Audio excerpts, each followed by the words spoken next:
El día de hoy toca la clase número 3 de parto especial, que tiene que ver con un tubo digestivo, estómago, intestino. ¿Ya? Vamos a empezar. Una cosita, ya saben ustedes que la clase particularmente conmigo no dura 2 horas, va a durar 50 minutos aproximadamente. ¿Ya? Las diapositivas se las voy a compartir. ¿Ya las tienen? Sí, ¿no? Las tienen, porque yo las he pasado en PDF para que las compartan por WhatsApp ya. ¿Las tienen? Genial. Hay algunas modificaciones respecto al ciclo pasado, así que mejor utilicen este formato. ¿Ya? ¿Qué más?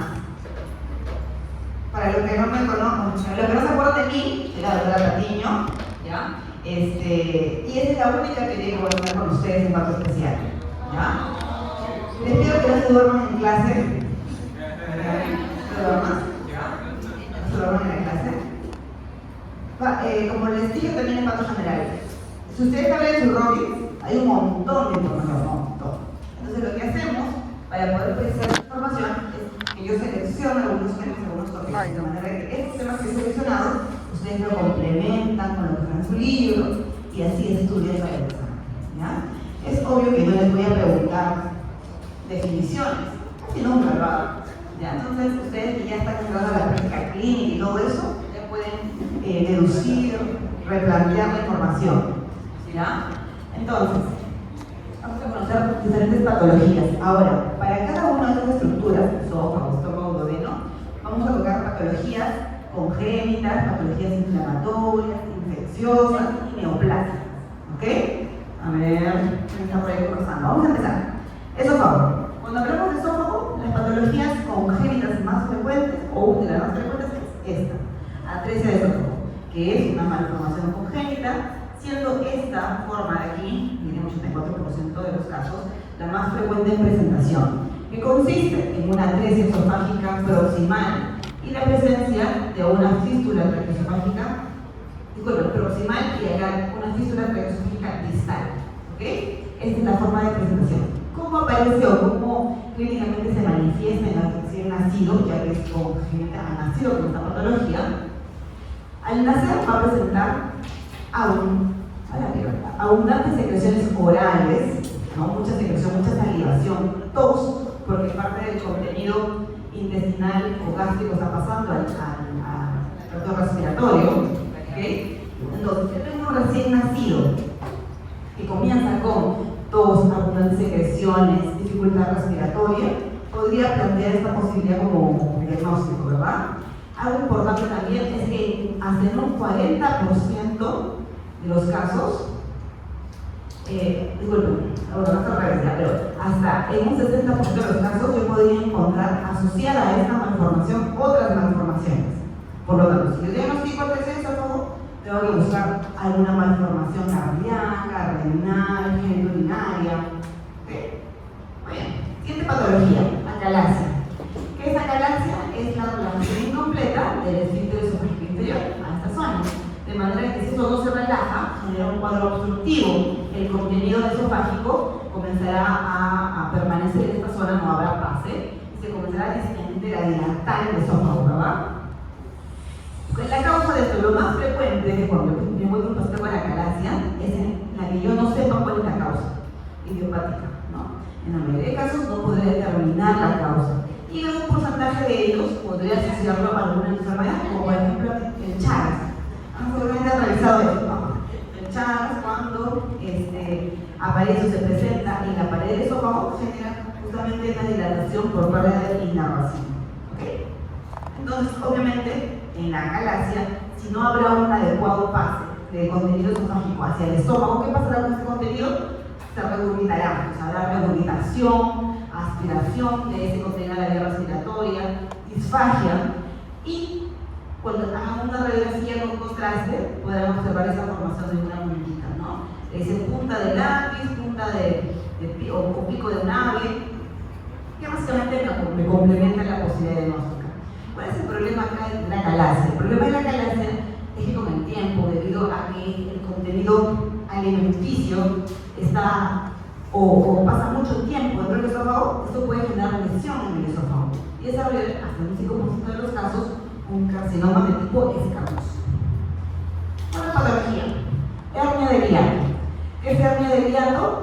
Es una separación de los tubulares diafragmáticos de manera que genera el ascenso de parte del estómago hacia la cavidad torácica. ¿Ok? ¿Esto qué cosa genera? Obviamente esto va a generar ardor epigástrico o epigastralgia, regurgitación del contenido gástrico, ¿ya? Y hay dos formas de presentación de una hernia de hiato. Una de ellas es esta de acá, la hernia por deslizamiento, que es la forma más frecuente de hernia, hasta un 95%, en las cuales parte del estómago asciende, traspasa el hiato. ¿Ok? Esta es la forma más frecuente.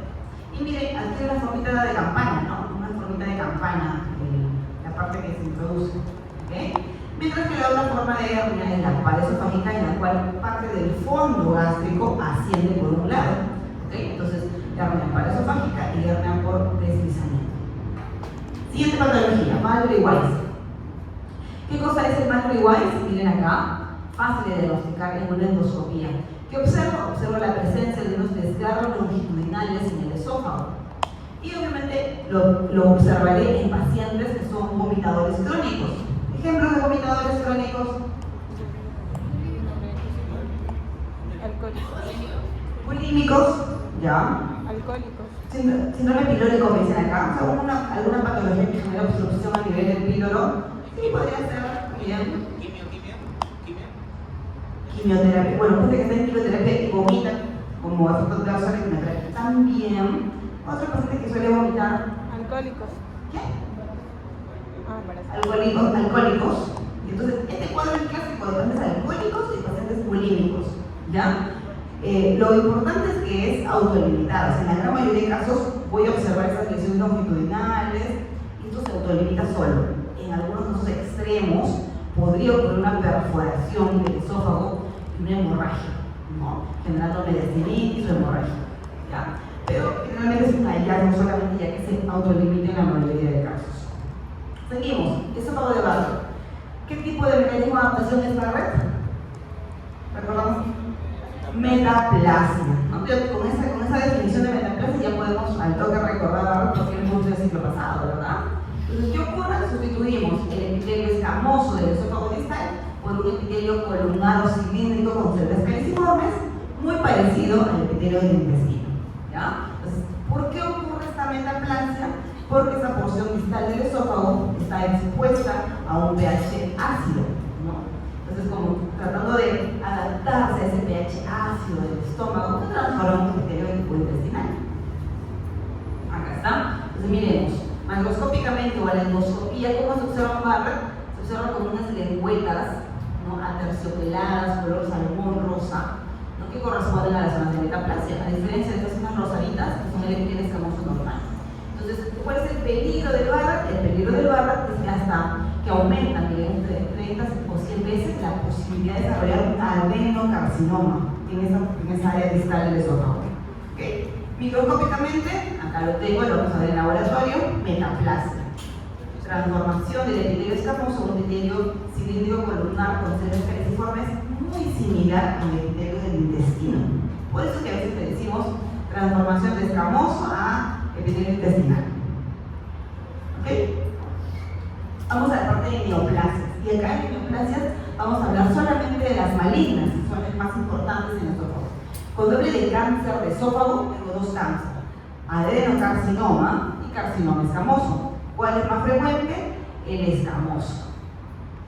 Respecto al esófago de Barrett, es la vía a través de la cual se desarrolla el adenocarcinoma, pero tenemos claro, ¿ya? Cuadro clínico, bueno, el cuadro clínico de todo cáncer es recontra específico. En este caso, justo tuberosidad en el esófago, habrá disfagia, problemas obstructivos, pérdida de peso, astenia, anorexia. Cuadro clínico clásico, ¿no? De un cáncer. Algo más importante también. Usualmente cuando se diagnostica los cánceres del esófago, en general escamoso o adenocarcinoma, se diagnostica muy tarde. ¿Por qué? Porque el esófago tiene una rica red linfática. Eso genera de que desde el inicio nomás comience a hacer metástasis a través de esa red linfática, de manera que cuando se diagnostica ya hizo metástasis a otro órgano adyacente o un órgano lejano, ¿ya? Vamos a ver un poquito del escamoso, que dijimos que era el más frecuente de los dos, y este se asocia principalmente a la exposición del epitelio escamoso a alguna sustancia dañina o contaminante, como por ejemplo alcohol, tabaco, antecedente de lesión cáustica, ¿no? Gente que de repente en algún momento tomó algún tipo de ácido muriático, lejía, ser también antecedente de acalasia. Entonces, aquí el factor más importante para el desarrollo de un carcinoma escamoso es la exposición de la mucosa a alguna sustancia muy dañina. Solamente para recordar, el carcinoma escamoso tiene un cuadro previo, que es la displasia. ¿Qué cosa es displasia? ¿Se acuerdan? ¿Qué es displasia? Cambio. Mutación. Cambios celulares, morfológicos y arquitecturales del epitelio, ¿ya? Pero sin romper la membrana basal, ¿ya? Entonces aquí estoy viendo, miren, encuentro hipercromasia, desorden, alteración de la maduración celular, pero todo permanece, ¿no?, dentro de la membrana basal. Por lo tanto, en circunstancias, si permanece ahí, esto solamente es una displasia. Si esto no se trata, no se maneja, con el tiempo desarrollará un carcinoma escamoso. Macroscópicamente, ¿cómo veo un carcinoma escamoso? Como cualquier cáncer que ya conozco. Una masa exofítica, ulcerada, necrosada, hemorrágica, que genera un engrosamiento de la pared. Muy tremenda tumoración ahí. Al toque se acuerda que es cáncer, ¿verdad? ¿Dónde o en qué parte del esófago es más frecuente? El escamoso es más frecuente en el tercio medio del esófago. Microscópicamente, ¿qué cosa voy a observar?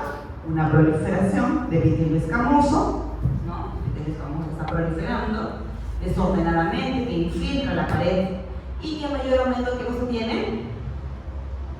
¿Qué es esto? Mitosis atípicas, hipercromasia, pleomorfismo, núcleo prominente. ¿Qué son esos? Criterios de malignidad, ¿ya? Entonces, si yo observo un epitelio escamoso que está infiltrando la pared y que a menor aumento tiene criterios de malignidad, carcinoma escamoso, ¿ya?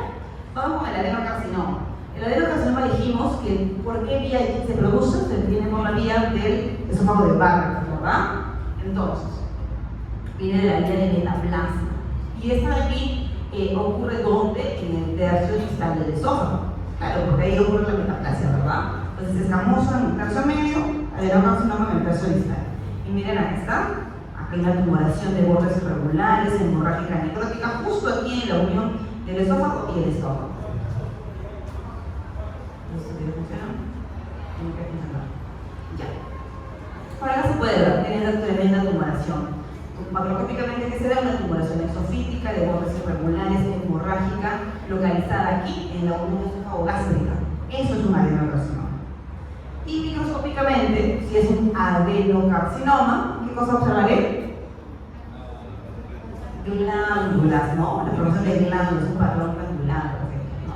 Tiene muchas glandulitas de diversos tamaños, desordenadas, obviamente, que están infiltrando la pared. ¿Qué si yo le doy mayor aumento? Observaré hipercromasia, núcleo prominente, caliomegalia, mitosis atípicas, es decir, criterios de malignidad. ¿Ya?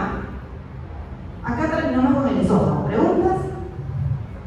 Ya ustedes, cuando lleguen a su casita, van a agarrar sus Robbins y van a ampliar la información que hemos tratado de resumir. ¿Ya? Siguiente, estómago. Estamos con las patologías urgentes del estómago. Acá tenemos básicamente tres: estenosis pilórica, hernia traumática y teratopía gástrica. ¿Cuál es la más interesante? La estenosis pilórica. ¿Ya? Entonces, miren, acá tenemos el estómago. ¿Qué ocurre a nivel de la capa muscular propia del píloro? Hay una hipertrofia del músculo liso. Si hay una hipertrofia, por lo tanto, la luz se reduce. Si hay una reducción de la luz, el contenido que ingresa al estómago no va a pasar. Por lo tanto, clínicamente, este paciente, ¿qué cosa presentará? Presentará vómitos en proyectil muy fuertes, lechosos, sin presencia de bilis, obviamente, porque no ha pasado el duodeno, ¿no? Y ocurre clásicamente en recién nacidos a partir de la segunda o tercera semana de vida, y usualmente son varones y primogénitos. Entonces, características, ¿no? Varón primogénito, que a las 2 o 3 semanas de vida comienza con vómitos en proyectil. ¿Qué cosa plantearía? La posibilidad de hipertrofia, ¿no? De la estenosis pilórica por hipertrofia del músculo liso de esa zona. ¿Okay? Otra patología que tenemos es la hernia traumática, en la cual hay una hernia, una alteración anatómica en el diafragma, de manera que los órganos intraabdominales pasan a la parte torácica. Eso explica gástrica porque el paciente comienza con problemas respiratorios apenas nace. Y la heterotopía gástrica, que solamente es la presencia de epitelio gástrico, o sea, glándulas gástricas en un lugar que no corresponde, por ejemplo, en el esófago o en el duodeno, cosa que clínicamente a veces no tiene mucha manifestación. Gastritis, una de las patologías una de las patologías más frecuentes del estómago, que es inflamación. Y si es inflamación clínicamente, nos tendrá con pirosis, ardor epigástrico, dolor epigástrico, incluso hematemesis o melena, ¿ya? La causa más frecuente de gastritis, ¿cuál es? Helicobactericia por Helicobacter. Vamos ahora con los dos tipos de gastritis, la crónica y la gastritis aguda. Lo que es importante recordar es que la gastritis crónica tiene como principal causa efectivamente al Helicobacter pylori. ¿Okay? El problema de la gastritis crónica, ¿cuál es? Que esta puede inducir a un proceso inflamatorio tan largo, tan extenso, que podría llevarnos a metaplasia. ¿Okay? Es decir, un epitelio gástrico se transforma en un epitelio de tipo intestinal, hay metaplasia. Y esta metaplasia podría llevarnos a un camino de producción de un adenocarcinoma. Clínicamente, ¿cómo se manifiesta? Dolor abdominal, vómitos, náuseas y microscópicamente por un extenso infiltrado inflamatorio crónico, linfocélulas plasmáticas en la lámina propia. Ahí está.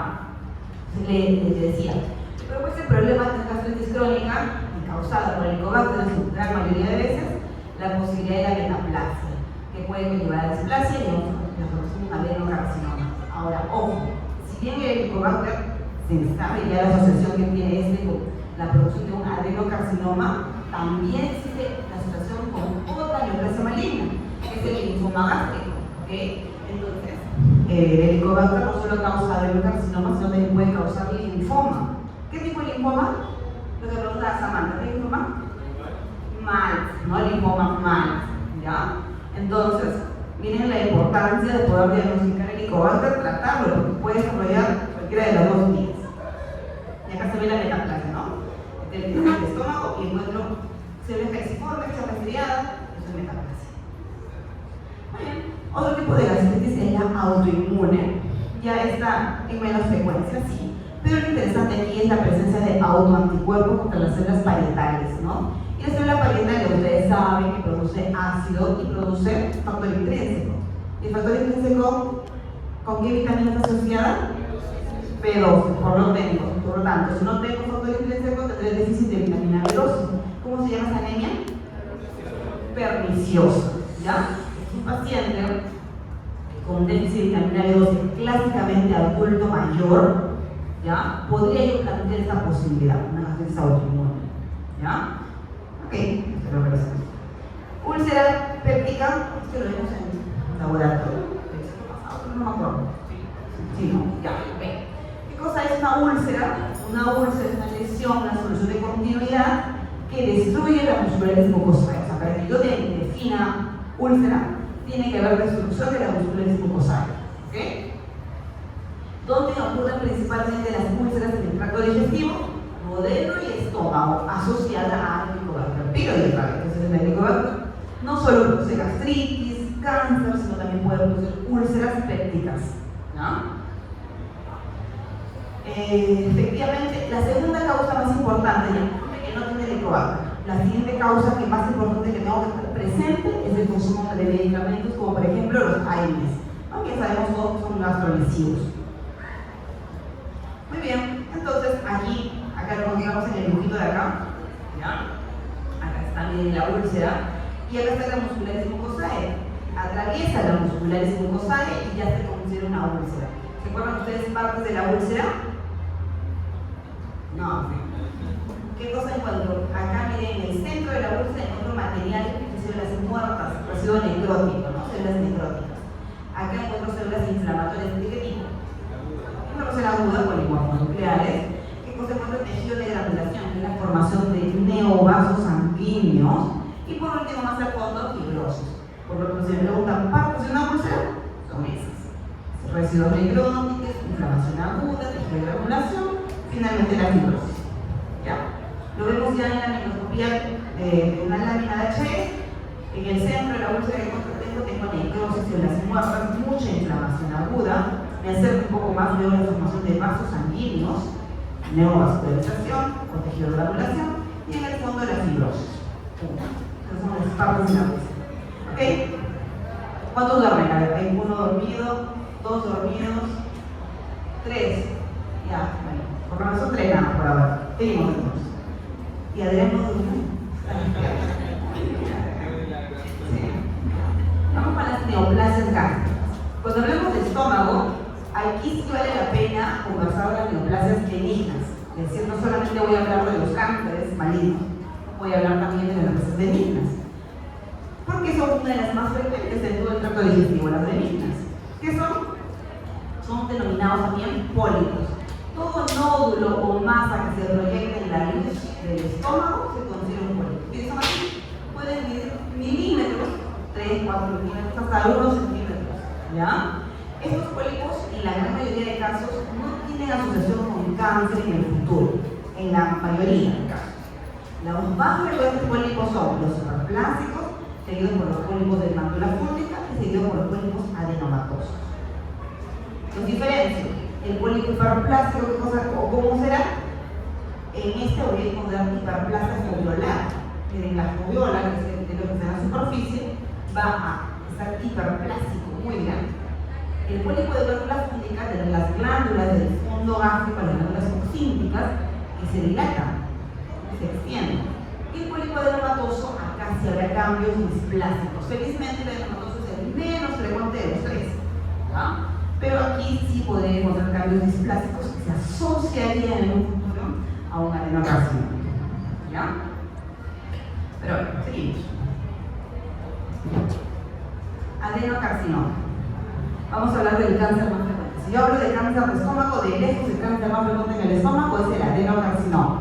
El 90-95% de los casos son adenocarcinomas. Pero existen otros cánceres en el estómago, linfomas, tumores del estómago intestinal, tumores neuroendocrinos, pero de ellos debo recordar bien el adenocarcinoma.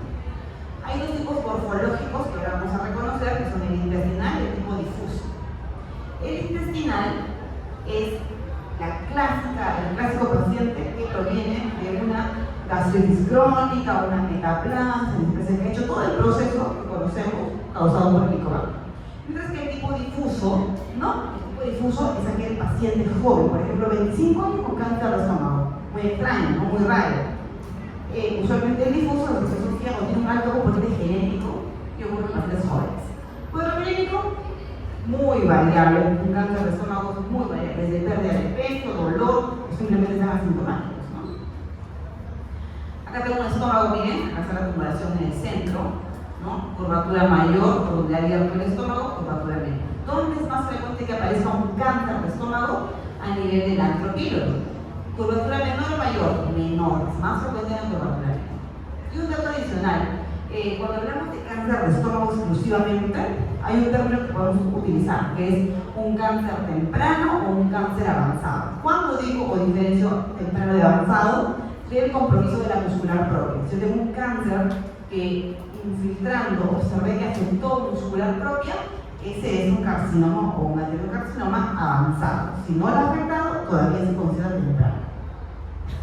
Macroscópicamente, el cáncer gástrico tiene múltiples formas.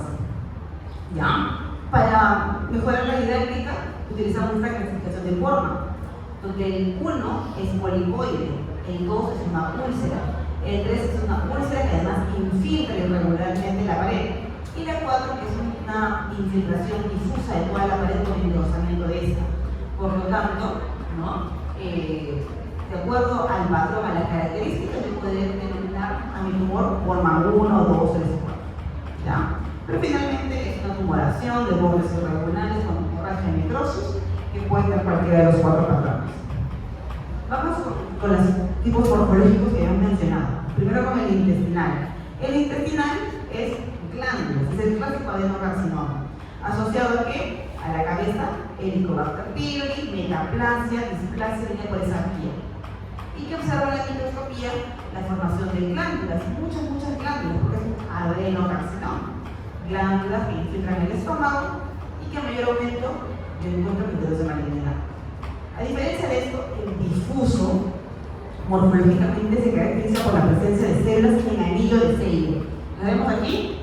¿No? Son células en las cuales el núcleo está lateralizado a su costado y tienen una vacuola intracitoplasmática, ¿ok? Dando la forma de un anillo. Y esta es la que yo les mencionaba, de que se asocia a pacientes jóvenes, sin un antecedente importante, de un fuerte componente genético. ¿Ya? Ok, hasta ahí hablamos de cáncer. Vamos al intestino. ¿Preguntas?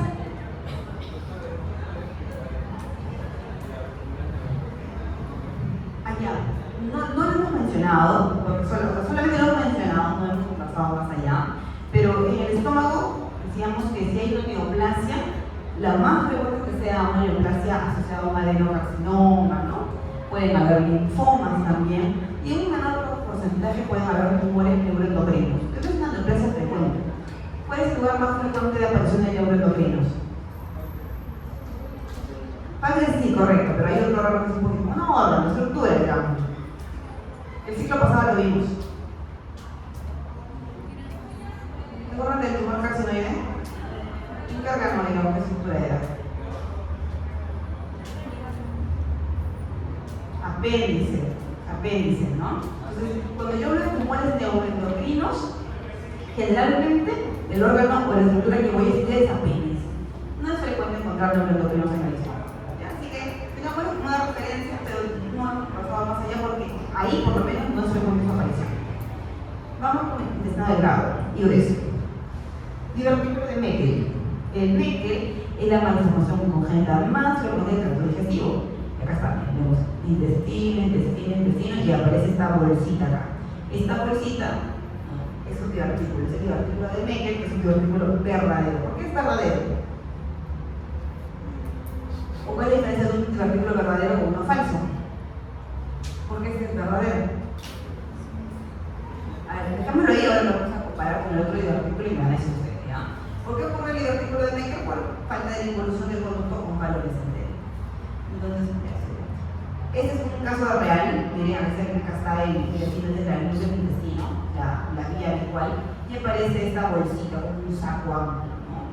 Entonces este saquito amplio es el divertículo de Meckel. ¿Cómo lo diagnosticaré microscópicamente? Porque usualmente dentro de él voy a encontrar, ¿qué cosa? Voy a encontrar epitelio gástrico o epitelio del páncreas, ¿ya? Puede encontrar los dos o solamente uno de ellos, y es más frecuente el gástrico. El divertículo de Meckel usualmente tiene o cumple la regla de los dos. ¿Han escuchado eso? Tiene dos epitelios, le dijimos gástrico intestinal, ocurre o mide aproximadamente 2 pulgadas, que son más o menos 5 centímetros creo por ahí. Está a 2 pies de la válvula ileocecal, que son más o menos 60 centímetros. ¿Ya? Entonces, eso para recordar algunos puntos específicos. Pero el divertículo de Meckel clásicamente se localiza a nivel del hilo, ¿ya? O a 50-60 centímetros de la válvula ileocecal. Divertículos de colon, y acá les decía divertículos verdaderos y falsos. Los divertículos de colon que vamos a ver en el laboratorio, ¿ya? Es un divertículo de tipo falso. ¿Por qué falso? Porque cuando veamos las imágenes vamos a poder corroborar que la diverticulosis de colon, cuando se forma la estructura sacular, no tiene todas las capas de la pared del colon, tiene solamente 2 capas, mucosa y submucosa. Por lo tanto, a diferencia del Meckel, que sí es un divertículo verdadero, ese sí tiene todas las capas del intestino. ¿Ok? ¿Por qué ocurre la diverticulosis? Usualmente una dieta pobre en fibra genera este aumento de la presión intraluminal y por lo tanto la formación de estas estructuras tipo saculares, ¿ya? Clásicamente la diverticulosis es asintomática. ¿Cuándo producirá síntomas un paciente con diverticulosis? Cuando el divertículo se complica. Haya dolor, fiebre, hemorragia, propagación del divertículo. ¿Ya? Miren, acá está. Son estructuras saculares que se proyectan hacia afuera, clásicamente en sigmoides, ¿ok? Y solo están formados por mucosa y submucosa. ¿Cómo lo veo en un espécimen quirúrgico? Acá están. ¿Ven estas estructuras así saculares como globitos? Estas estructuras saculares son múltiples y múltiples divertículos. Cuando un paciente clínicamente manifestará sus divertículos, cuando eso se complique, se inflaman, diverticulitis, se perforan, perforación diverticular, sangra, hemorragia diverticular, ahí es donde muchas veces se entera entera recién. Eso es lo que vamos a ver en el laboratorio, miren, ahí está la estructura escapular, y que solo está formada por mucosa, no es muscular propia, no es serosa, ¿ya? Y artículo falso. Muy bien, ya nos estamos llegando al final de la clase, creo. Parece que sí, ya. Vamos a hablar de obstrucción intestinal. Y acá están las 4 causas de obstrucción más frecuentes. Herniación. ¿Qué cosa es la herniación? Es cuando parte del intestino se introduce a través de un orificio natural, como por ejemplo el ombligo, ¿no? Y esto genera, ¿qué cosa? La alteración del flujo del contenido, ¿verdad? Otra causa son las adherencias. ¿Qué son adherencias? Son como especie de mallas que se forman entre los intestinos, de manera que también dificulta el paso de lo que hay dentro del intestino. La invaginación, que es cuando el intestino se mete dentro del intestino. Y finalmente el cólculo, el cual parte del intestino rota en su eje. ¿Ya? Hernia, dijimos qué cosa es, un defecto en la pared abdominal, de manera de que parte del intestino atraviesa ello y se obstruye aquí, ¿no? Se obstruye y genera una alteración. ¿Dónde puede ocurrir esto? En el canal inguinal, femoral, en el ombligo, en una cicatriz quirúrgica previa también. ¿Okay? Las adherencias dijimos que son como estas mallas que se están produciendo entre los intestinos y generan una obstrucción. Clásicamente, ¿quién pienso adherencias? Planteo yo adherencias en un paciente obstruido que ha tenido el antecedente de una cirugía previa. Por ejemplo, fue operado de apendicitis hace 5 años, fue operado de una colecistectomía, o fue operado de una perforación intestinal. Esos pacientes que han tenido manipulación previa del intestino son los que tienen más riesgo de ser adherencias. Invaginación, lo que les decía, se introduce el intestino dentro del intestino. ¿Ya? Acá me van sacando. El lugar más frecuente en el que ocurre esto es a nivel del ilio y el ciego, es decir, el ilio se mete dentro del ciego, dentro del colon. Esa es la zona más frecuente de presencia de invaginación. Y el cálculo gástrico, ¿qué cosa es? La torsión del intestino en su eje. ¿Dónde es más frecuente? En el sigmoides. Revisen esto en su libro, ¿ya? Y van a encontrar que en la radiografía que se toman estos pacientes es muy característico la aparición de una estructura denominada en grano de café, que es lo que corresponde al colon sigmoides volvular. ¿Ya? Muy bien, seguimos. Mala absorción. Cuando hablamos simplemente de mala absorción, tenemos muchas causas. En tu libro van a encontrar un montón de causas. ¿En cuál me voy a concentrar yo aquí? Me voy a concentrar principalmente en la enfermedad celíaca, ¿ya? Es una de las más importantes. Entonces, miren, cuando hablamos de mala absorción, causas tenemos para todo, de todo tipo. Me voy a concentrar en las más importantes. ¿Cuál es? La enfermedad celíaca. Y la enfermedad celíaca tiene un montón de nombres, miren, varios nombres. ¿Y qué cosa es? Es una alteración genética, usualmente, en la cual el paciente es sensible al gluten, específicamente a la gliadina, de manera que no puede consumir trigo, no puede consumir cereales. Eso le produce diarrea, ¿ya? Y cada vez que lo consume, el pacientito, expone a su intestino delgado a estas sustancias, de manera que poco a poco se va lesionando y lesionando el intestino, se va inflamando crónicamente, ¿ya? Que como llegan al consultorio, dicen que tienen heces muy voluminosas, espumosas, grasientas, amarillentas, mucha distensión abdominal, abundantes flatos. ¿Okay? Y a la microscopía, ¿qué cosa debo buscar para diagnosticar esta patología? Voy a encontrar la presencia de linfocitos dentro del epitelio intestinal. Si yo encuentro linfocitos dentro del epitelio intestinal, eso me corrobora a mí estar presente frente a una enfermedad celíaca, porque esos linfocitos van a ir destruyendo progresivamente el epitelio. Bueno, enfermedad inflamatoria intestinal, y acá vamos a hablar de 2 patologías, Crohn y colitis ulcerativa. ¿Ya? ¿Cuál es más frecuente? Crohn o colitis ulcerativa. Colitis es más frecuente, ¿ya? Colitis es la más frecuente. Entonces, clásicamente es una enfermedad que tiene alto componente genético, o sea, padres, hermanos, abuelos, ¿ya? Y se caracteriza por una respuesta inmune exagerada sobre el intestino y que destruye el intestino, ¿ya? Acá. Vamos a hablar de Crohn. Si bien dijimos que colitis ulcerativa es más frecuente, acá hay que básicamente diferenciar una de la otra. Es decir, si yo leo el cuadro clínico, con eso nada más yo podría diferenciar una patología de la otra. La enfermedad de Crohn es una patología que puede afectar desde la boca hasta el ano, es decir, afecta todo el tracto digestivo, siendo la zona más frecuente terminal. Es como una enfermedad autoinmune, enfermedad genética asociada a patología autoinmune, suele estar asociado a otras patologías autoinmunitarias, ¿no? Como una UVI, sistema nodoso, entre otras. Macroscópicamente, cuando se hace una endoscopia, una colonoscopia, ¿qué cosa voy a encontrar? Voy a encontrar áreas parchadas, es decir, la afección del intestino no es completa ni difusa, sino es parchada. Áreas blanquecinas, rojizas, que se alternan con áreas sanas. Esta característica en la forma de presentación es muy importante porque me está dando una forma de diferenciarlo de la colitis ulcerativa, ¿ya? Además, es una patología transmural, es decir, afecta toda la pared del colon, de manera que podrá haber fibrosis, podrá haber perforaciones, fístulas, porque afecta toda la pared. Y microscópicamente tendré mucho infiltrado inflamatorio, principalmente agudo, que estará destruyendo. Miren, acá está la mucosa del colon y acá ya no hay nada de mucosa, está destruido todo. El cuerpo, el proceso inflamatorio aguda con destrucción del epitelio y la presencia de polimorfos nucleares dentro de las glándulas, se llaman abscesos crípticos, ¿ya? Y miren, ¿qué es esto?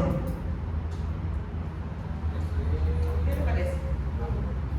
¿Cómo? ¿Es?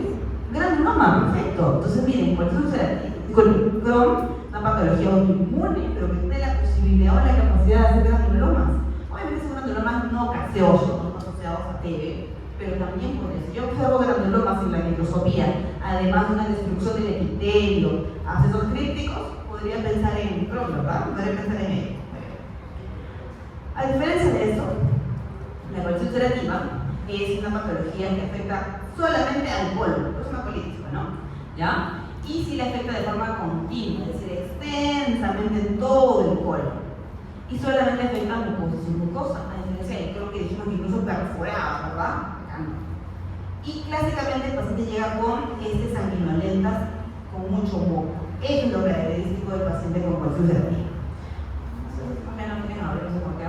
Pero microscópicamente voy a encontrar un compromiso difuso de todo el colon, mucha hemorragia en todo el colon, ¿okay? De forma continua y difusa.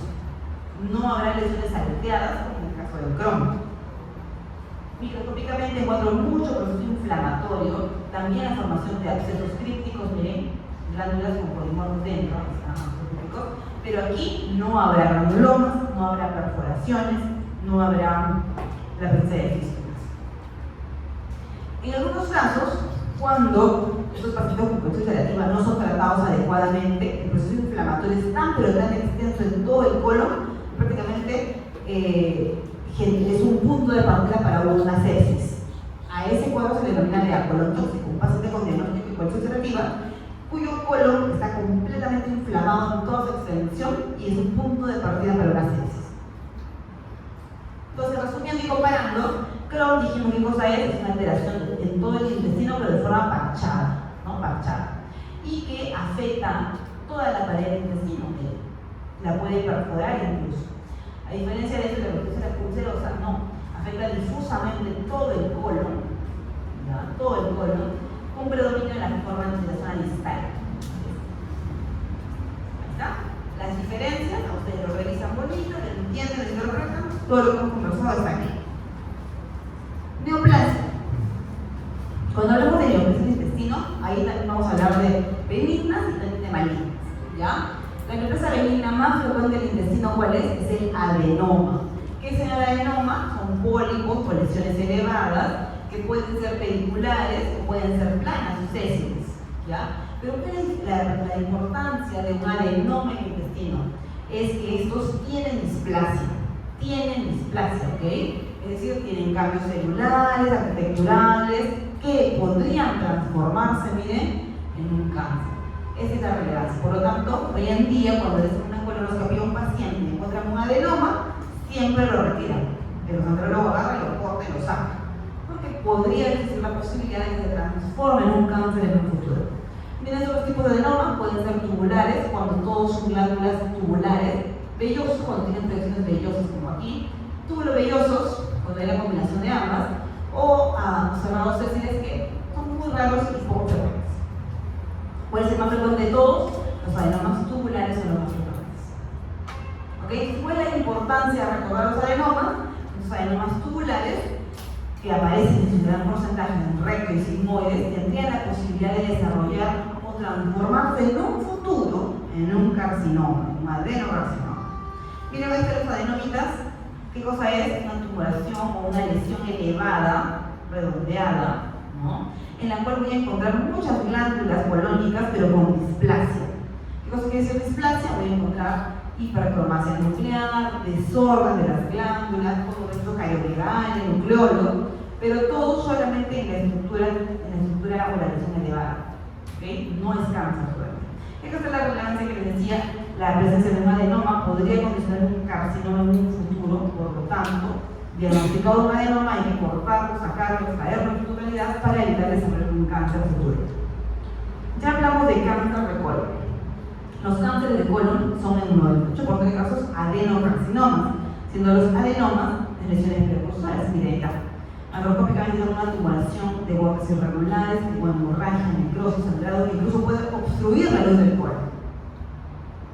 Entonces, en cuanto a sus formas de presentación, básicamente hay que recordar dos. La secuencia de adenocarcinoma, que ya la hemos mencionado, y la otra que es la inestabilidad de los satélites. Pacientes, por ejemplo, un paciente de 25 años con cáncer de colon. Muy extraño, ¿no? Raro. Entonces, ahí yo debo plantear la posibilidad de una alteración congénica, ¿no? En este caso la inestabilidad de los satélites, también denominada Lynch, en la cual el paciente tiene mayor susceptibilidad a desarrollar diversos cánceres, dentro de ellos cáncer de colon. Interesante no recordar, los cánceres pueden estar en el lado derecho del colon o en el lado izquierdo. Estar en el lado derecho, usualmente como el colon derecho es más amplio, más grande, tiene mayor diámetro, estas tumoraciones son muy grandes, hemorrágicas, y por lo tanto se manifiestan como ¿qué? Como con anemia. A diferencia de esto, cuando están en el lado izquierdo del colon, como el colon izquierdo tiene menor diámetro, fácilmente obstruyen, por lo tanto, clínicamente aparecen como obstrucción intestinal. La secuencia de adenocarcinoma que hemos mencionado, ¿no? La importancia de diagnosticar correctamente un adenoma, hacerle seguimiento, extirparlo, para con ello disminuir la incidencia del cáncer. Macroscópicamente, solo para que nos quede claro, tumoración de bordes irregulares, mal delimitados. En general, el cáncer de colon es más frecuente en el colon izquierdo, sigmoides y recto. Si está en el colon próximo derecho, son masas policoideas, exofíticas, anemizantes. Y si está en el colon distal o izquierdo, son masas anulares, es decir, que crecen concéntricamente, que estenosan y por lo tanto generan obstrucción intestinal.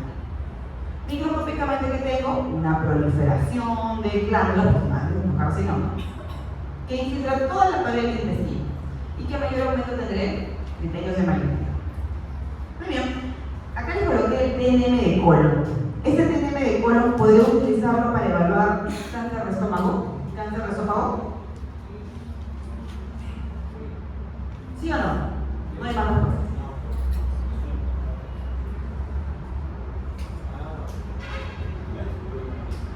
¿Qué dicen? Yo dije esa clase de ciclo pasado. ¿Qué dijimos? ¿Cómo pasamos? Que sí, pues no todo se puede. Claro, cada órgano, chicos, de nuestro cuerpo tiene un TNM diferente. Hígado, estómago, colon, no sé, pulmón. Cada órgano tiene un TNM diferente. Por lo tanto, no puedo utilizar el mismo TNM para aplicarlo a todo.